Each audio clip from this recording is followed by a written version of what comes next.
আসন্ন লোকসভা নির্বাচন আগামী 25শে মে অনুষ্ঠিত হবে।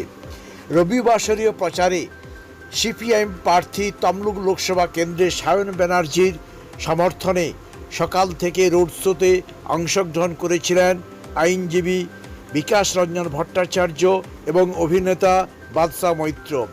বিকালবেলায় হলদিয়া টাউনশিপ মাখনবাবুর বাজারে প্রকাশ্য সমাবেশে বক্তব্য রাখার পর সংবাদ মাধ্যমের মুখোমুখি হলেন বিশিষ্ট আইনজীবী বিকাশ রঞ্জন ভট্টাচার্য।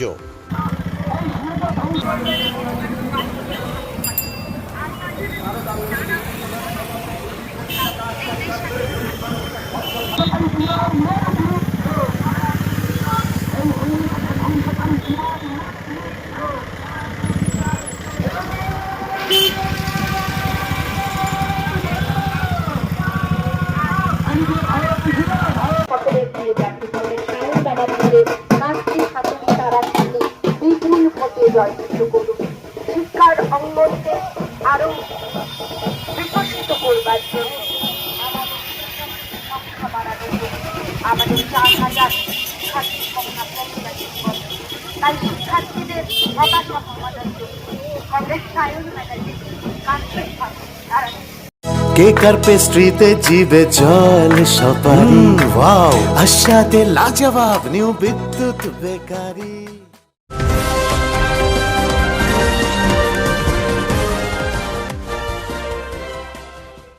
বলছেন না তিনি নির্বাচনে এসে এখানেও আমার নির্বাচনে এসে তিনি সেই কাদের কথা বলছেন না আমাদের রাম মন্দির নাকি ধ্বংস হয়ে যাবে যদি বিরোধীরা যেতে। কে রাম মন্দির ধ্বংস করতে যাবে? রাম মন্দির কারা ধ্বংস করেছিল? আমরা বলছি যত সম্পদ আছে তুমি বড় লোকেদের টাকা ছাড় দিচ্ছ, বড় লোকেদের টাকা ছাড় দিও না, তাদের কর মকুব করো না, বরং তুমি গ্রামের কৃষকদের কর মকুব করো। কৃষকেরা করের যারা আত্মহত্যা করছে, কারখানা হচ্ছে না বলে শ্রমিকেরা কাজ পাচ্ছেন না, তাদের বিরুদ্ধে ব্যবস্থা নাও। তিনি সে ব্যবস্থা নিচ্ছেন না। অতএব আজকে দেশের নির্বাচনে আপনাকে পরীক্ষায় নম্বর দিতে হবে যে তিনি পাশ করলেন কি। তিনি বলেছেন বেকারত্ব কমিয়ে দেবেন, বেকারত্ব বাড়ছে। তিনি বলছেন দেশের দুর্নীতি রোধ করবেন। দুর্ভাগ্য আমাদের ভারতবর্ষে স্বাধীনতা উত্তর ভারতবর্ষের সবচেয়ে বড় দুর্নীতি হচ্ছে ইলেকট্রাল বন্ড। ইলেকট্রাল বন্ড ব্যাপারটা কি? এটা আপনি খবরের কাগজে পাবেন না, পাবেন না টেলিভিশনের বিতর্কে। ইলেকট্রাল বন্ডটা কি? দেশের 4টে আইনকে সংশোধন করলেন, যেহেতু তার সংখ্যাগরিষ্ঠতা ছিল। সংশোধন করে বললেন যে ব্যবসায়ীরা টাকা দেবে একটা রাজনৈতিক দলকে, কিন্তু কাকে দিচ্ছে কেউ জানতে পারবে না, আর কে টাকা দিচ্ছে কেউ জানতে পারবে না। আমার মনে হয় বিরাট দুর্নীতি। এটা কালো টাকা সাদা করার পরিকল্পনা আমাদের অভ্যর্থ করা হলো।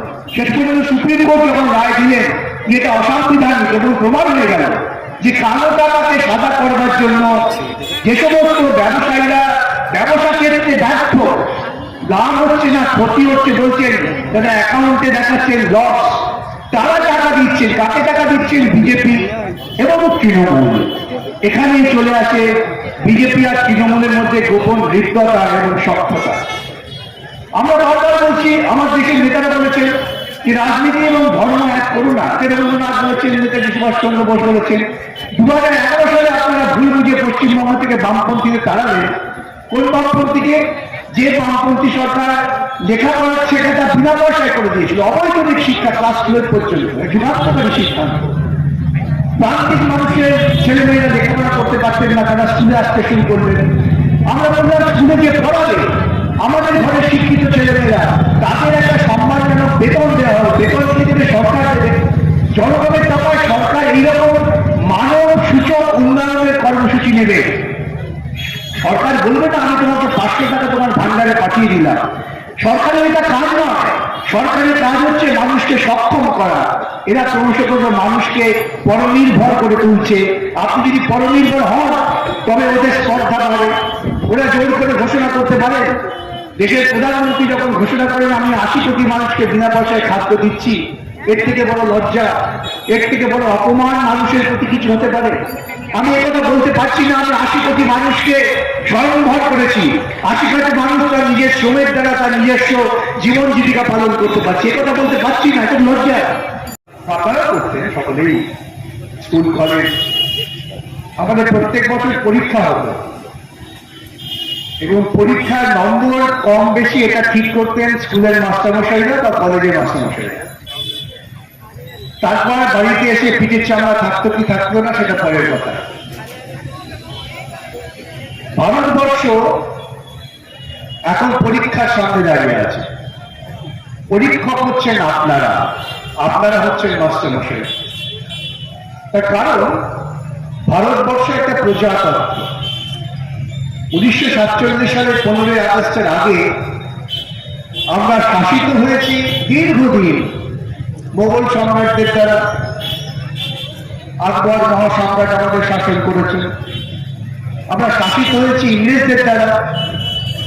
ইংরেজ ব্যবসায়ীরা এখানে ব্যবসা করতে এসেছিলেন মুনাফা করার জন্য। মুনাফা করতে করতে দেখলেন এই ভারতবর্ষের মানুষকে খুব সহজেই শাসন করা যায়। এরা শাসন পেতে ভালোবাসেন, শাসন করতে পারেন না। আমরা বহু যুগ আগে আমাদের ইতিহাসে মৌর্য সাম্রাজ্য অশোকের কথা বলেছি। এর বাইরে খুব ভারতবর্ষব্যাপী খুব গৌরবজনক শাসক কেউ ছিলেন আমরা পাইনি। কিন্তু ইংরেজ সাম্রাজ্যবাদের বিরুদ্ধে যখন আমরা লড়াই করলাম, আমাদের এইটাই আগে উপলব্ধি করতে হবে, কারণ এটাই ভুলিয়ে দেওয়া হয়েছে। সেই লড়াইয়ে সমস্ত দেশের মানুষ তারা অংশগ্রহণ করেছিলেন, জাতি ধর্ম নির্বিশেষে। লড়াইটা ছিল সশস্ত্র সংগ্রাম। সশস্ত্র সংগ্রামের জন্য মেদিনীপুর জেলা বিখ্যাত। লড়াইটা ছিল মোহনদাস করমচাঁদ গান্ধীর নেতৃত্বে সত্যাগ্রহ আন্দোলন। সত্যাগ্রহ আন্দোলন ভারতবর্ষ তথা পৃথিবীতে সম্মানিত। যে সমস্ত মানুষকে জড়ো করে এক জায়গায় লড়াই করে, এবং এই লড়াই যখন একটা চূড়ান্ত পর্যায়ের মুখোমুখি দাঁড়িয়ে, তখন চতুর পুঁজিবাদ শাসক ব্রিটিশ সাম্রাজ্যবাদ তারা বিভাজনের খেলা খেললেন। ওরা শুধু ভারতবর্ষ বিভাজন করেছে তা নয়, ওদের তো সাম্রাজ্য বিশাল ছিল। আমি ছোট্ট ছোট্ট কথা বলে যাচ্ছি। ওরা একটি ছিল হিন্দু মহাসভা, যেটা পরবর্তীকালে হলো RSS রাষ্ট্রীয় স্বয়ংসেবক সংঘ। আর একটি ছিল মুসলিম লীগ। এই দুটি দলই হচ্ছে মৌলবাদী সংগঠন। হিন্দুদের মৌলবাদী সংগঠন হচ্ছে RSS, মুসলিমদের মৌলবাদী সংগঠন মুসলিম লীগ। সমস্ত হিন্দু, সমস্ত সাধারণ মানুষ, সমস্ত মুসলমান তারা কেউই কিন্তু তাদের সমর্থন করতো না। কিন্তু তারা ব্রিটিশের মদতে চালু করলেন ত্রিজাতি তত্ত্ব, অর্থাৎ হিন্দু একটা জাত, মুসলমান একটা জাত। এইরকম একটা অদ্ভুত গঠকচ্ছপ জাতীয় ধারণা তারা তৈরি করলেন, এবং সেই ধারণার উপর দাঁড়িয়ে দাঙ্গা হলো, দেশ বিভাজন হলো। আমি বিস্তৃত ইতিহাসে যাচ্ছি না। কিন্তু আমাদের যে দেশটা ধরুন ভাবলে পাকিস্তান হয়ে গেল, তা নিয়ে আমাদের মাথা ব্যথা নেই। আমাদের মাথা ব্যথা আমাদের ভারতবর্ষে। যে ভারতবর্ষে আমি জন্মেছি, যে ভারতবর্ষে আপনারা সকলেই জন্মেছেন, ব্রিটিশ ভারতবর্ষে জন্মেছেন এমন মানুষ এখানে নেই। সেই ভারতবর্ষ যাত্রা শুরু করলো 47 সালে 15ই আগস্ট। প্রশ্ন যে আমরা শাসন করবো কি করে? আমরা তো শাসন করিনি, আমরা একটা ব্রিটিশ শাসন করেছে। দীর্ঘ আলোচনা হলো সংবিধান সভায়। সংবিধান সভায় আলোচনা হচ্ছে। সংবিধান সভায় শ্যামাপ্রসাদ মুখার্জি রয়েছেন। শ্যামাপ্রসাদ মুখার্জির নামটা এই জন্যই করছি, কেন বর্তমানে যারা RSS বিজেপি করেন তারা খুব শ্রদ্ধার সঙ্গে তার নামটা স্মরণ করেন। ব্যক্তিগতভাবে শ্রদ্ধেয় কোনো সন্দেহ নেই, কিন্তু তিনি ছিলেন হিন্দু মহাসভা তথা RSS এর নেতা। এই সংবিধান সভায় কিন্তু অনেক বিতর্ক হয়। সেই বিতর্কতে যেটা কি হিন্দুদের রাষ্ট্র হবে, কেন একটা তো ইসলাম রাষ্ট্র হয়ে গেছে, এটা কি হবে? অনেক আলোচনার পর ঠিক হয় এটা হচ্ছে জনগণের রাষ্ট্র। We the people of India করছি। আপনার স্থানীয় বামপন্থী কর্মীদের মারফত বা যে কোনো একজন ব্যক্তির মারফত এই তথ্যটা আমার কাছে পৌঁছে দেবেন। ভারতবর্ষের আইন আদালত এখনো উঠে যায়নি, ওরা চেষ্টা করছেন উঠিয়ে দেওয়ার। মোদী আপনার চেষ্টা করছে ভারতবর্ষের বিচার ব্যবস্থাকে নিয়ন্ত্রণ করার, ওরা পারেনি, পারছেও না। আমাদের জাগ্রত চেতনা আছে বলে আমি আর বক্তব্য দীর্ঘায়িত করবো না। আমি আপনাদের কাছে নিবেদন করব, আপনি যখন মাস্টারমশাই হলেন, আপনার কাছে যখন নম্বর দেওয়ার দায়িত্ব পড়লো, আপনি সততার সঙ্গে নম্বরটা দিন। যখন ভোট দিতে যাবেন, খাতা তুলে দেখবেন বেকারিত্বে তোমাকে নম্বর দেওয়া যায় কিনা। দেওয়া যায় না, তাহলে বেকারিত্ব বেড়েছে। অসাম্য নম্বর দেওয়া যায় কি যায় না, কেন বেড়েছে অসাম্য। কিরকম বেড়েছে জানেন?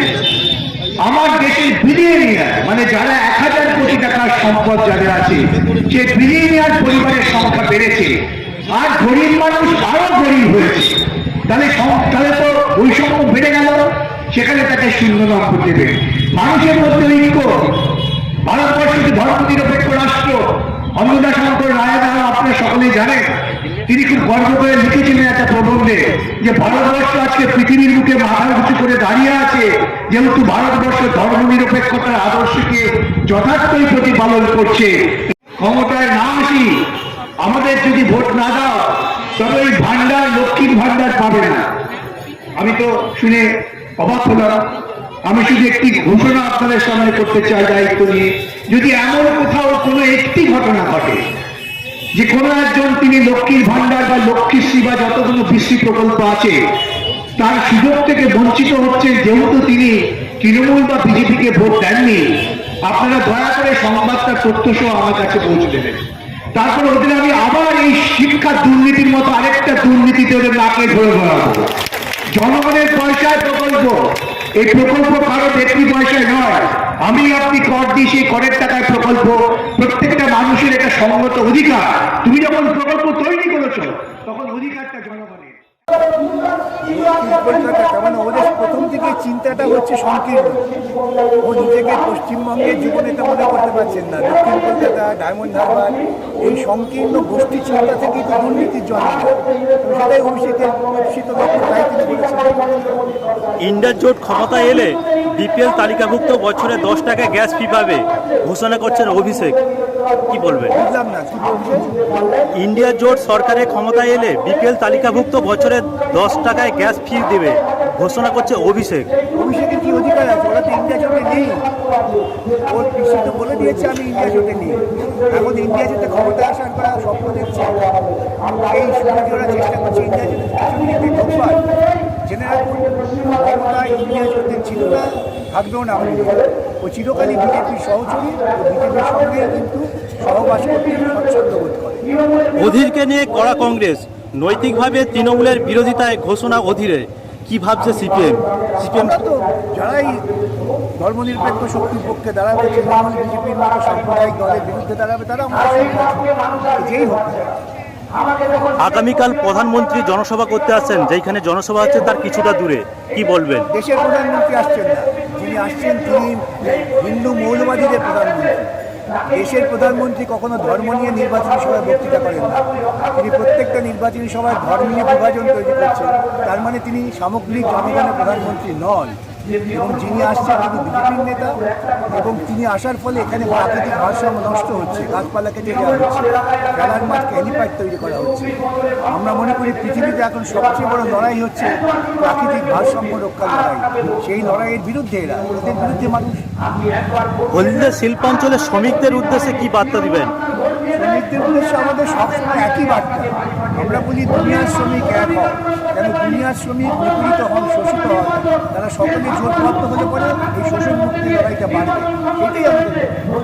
শেষ রবিবারের প্রচার, গত শনিবারে নির্বাচন, সে জায়গায় কেমন দেখছেন? শেষ প্রচারটা অনেক বেশি নির্দিষ্ট কর্মসূচিমুখী হয়। মানুষের কাছে শেষে একটা প্রভাব ফেলার চেষ্টা করা হয়, সেই চেষ্টায়।